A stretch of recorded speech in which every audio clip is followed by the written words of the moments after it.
Hi everybody, Eilidh Patterson here, and this is the first session called Live from Lockdown, and I am coming to you live from Derry in Northern Ireland, and wherever you're watching from, you're very welcome to my living room tonight, and I hope that the songs I sing tonight will bring a little peace of mind and comfort to your hearts.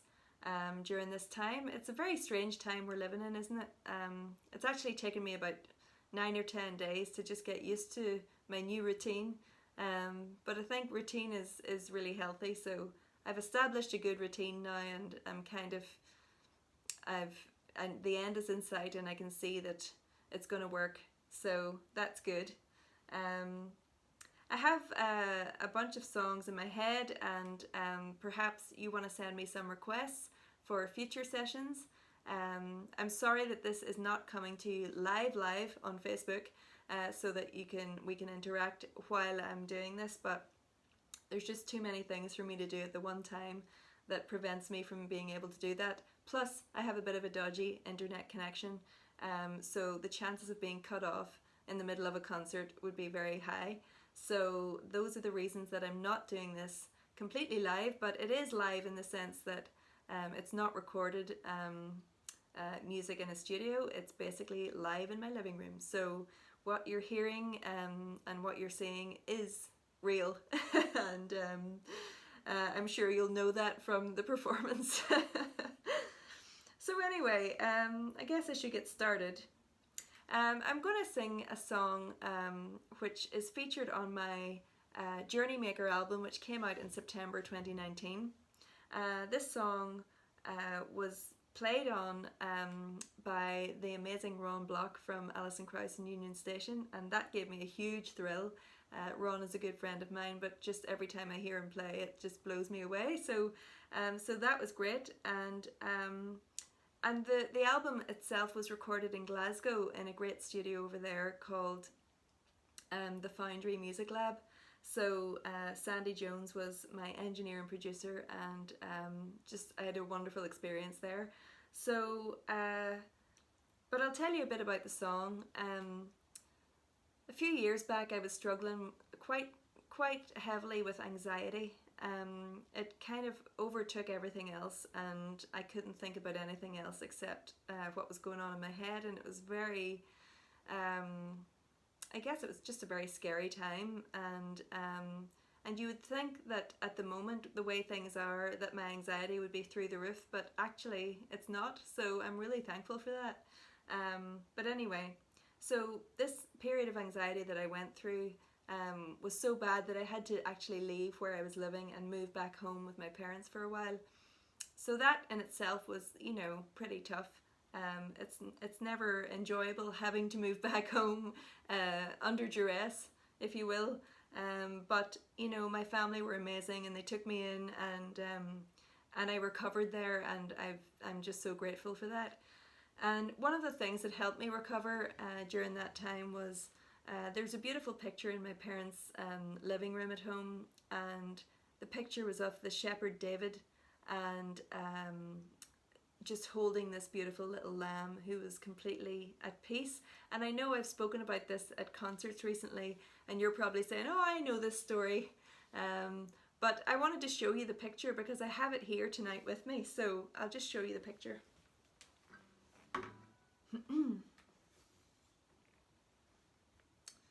This is it. Oh, sorry about that. So this is the picture of the shepherd David with a little lamb in his arms. Look how peaceful that lamb is.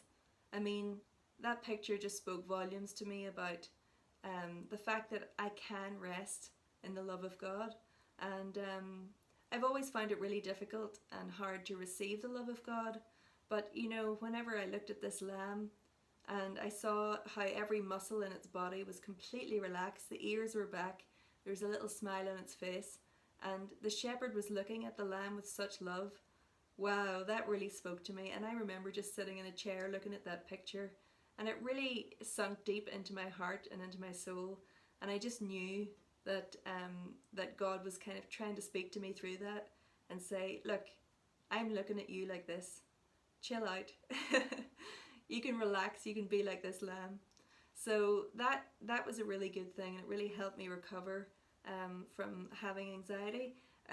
Another thing was that I was reading a book at the time called A Shepherd Looks at Psalm 23, and that book was written by a man called Philip Keller, who was actually a shepherd in South Africa for a number of years. And so it was really interesting to see his perspective on Psalm 23, because it was really from the shepherd's perspective. So that was a lovely book to read, and I think just the combination of those two things inspired me to write this song, which is called Shepherd. So I'm going to sing it for you now. I'm going to get my headphones on here, and I hope this works.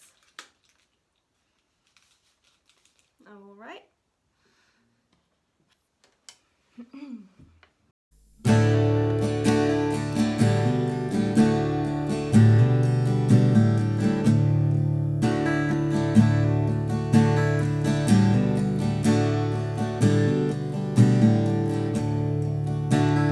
You're the shepherd and the sheep. You're awake when I'm asleep.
So that's Shepherd, and hope you enjoyed that one.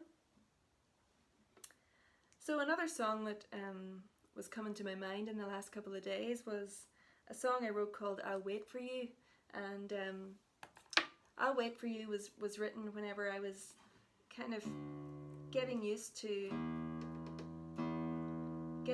having a lot of time in my hands when I didn't have it before. A bit like what you're probably feeling right now.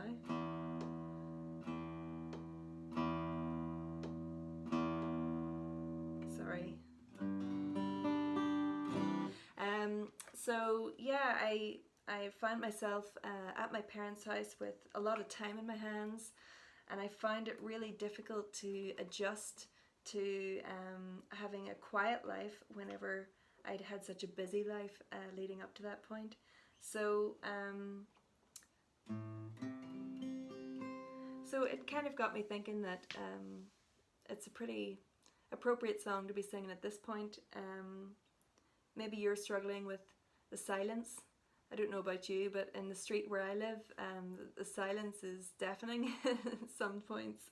And you look out the window, there's nobody about, there's no cars, there's nothing, and it's just so quiet. And when you live in the city, that's really strange. It's very eerie.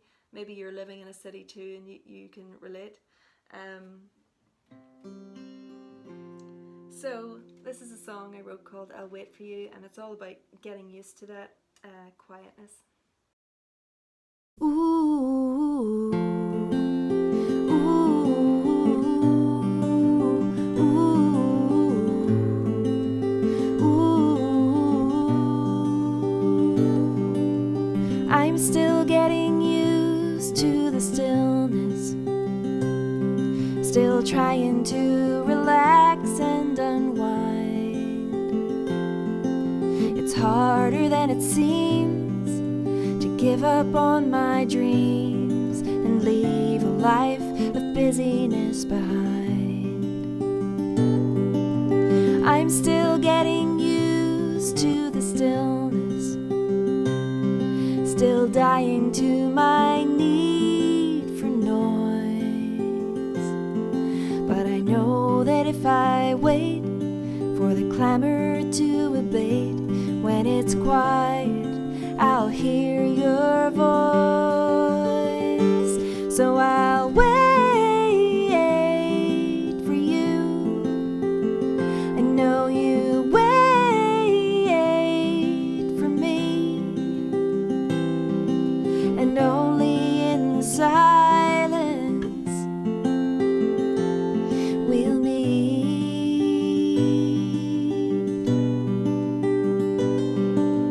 I'm still getting used to the stillness, still looking for the place where you reside. I know you can be found in everything around, but I long to find you dwelling deep inside. I'm still getting used to the stillness, but I'm starting to enjoy it more and more as I discover more of you.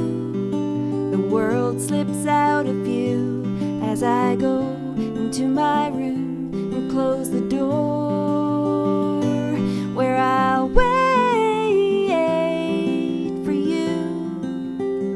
I know you wait for me,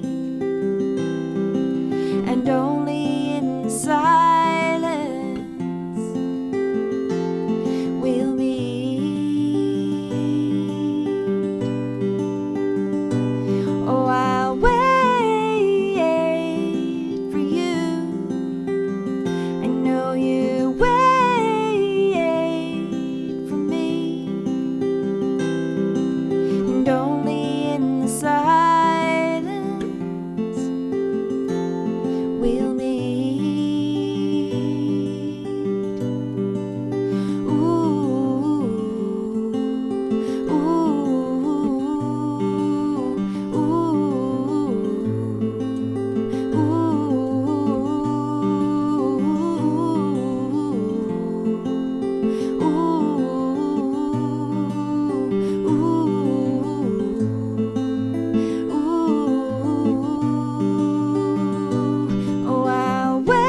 that's that one. So another song that I've been asked to record during this time is a song called God Has a Plan. And this song was written during a time in my life whenever things were kind of falling apart, and I was wondering where God was. I couldn't sense the presence of God, and I didn't understand what was happening. And you could be feeling exactly the same right now. What is happening in the world, and perhaps you're going through a very difficult time with someone in your family who's suffering from the virus. So if that's the case, I hope all works out well. But this song, whenever I wrote it, I remember just being in that kind of helpless state of not being able to fix the problem and realizing that only God could do it. Finally, after agonizing for a while. So this song was written in a house in Belfast. I was living alone for the first time, finding that quite difficult actually, because I remember living with several people for a long time, and so to be kind of thrown into a house that was kind of on the outskirts of Belfast, almost in the country actually, and to be living alone for the first time, I found that quite difficult. So and also it was kind of exacerbated by the fact I was going through a hard time. So anyway, this one particular day I came home to the house, and the oil-fired central heating, the oil had run out. It was absolutely freezing, and I tried to light the fire and it wouldn't light, and I remember just nothing was working.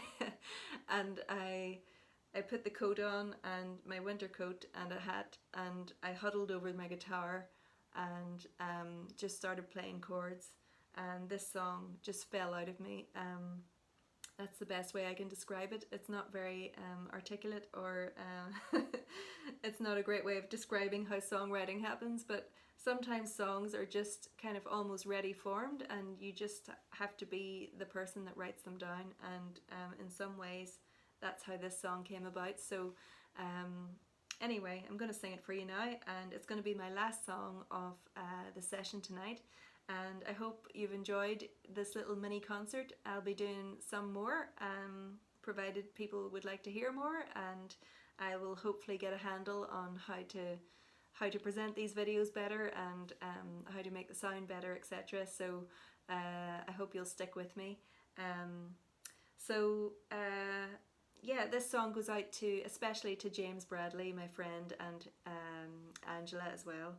So I just want to say hello, and I hope you're doing well, and I hope this song is a blessing to all who hear it. So this is God Has a Plan. I hope you all remain safe, and that you stay well, and I'll see you next time. Oh, it's easy to slip under when faith is hard to find, when the truth gets cast asunder, it messes with your mind, and in the dark you fall apart and wonder what went wrong, wonder where do you belong. God has a plan, and it's not for harm. He said he'd wrap you safe inside his arms, and though the clouds you can't see through, somewhere the sun is shining and the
has a plan.